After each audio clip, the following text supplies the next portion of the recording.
हजूर पाक सल्लल्लाहु अलैहि वसल्लम का फरमान पाक है कि जिसने अपना हाफजा तेज़ करना है वो 5 चीज़ों को इस्तेमाल करें।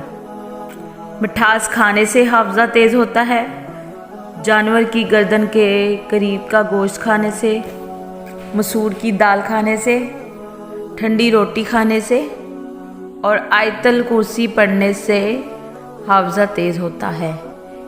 मेरे चैनल को सब्सक्राइब कर दें, शेयर कर दें और बेल को ऑन कर दें और दुआओं में हमेशा याद रखें।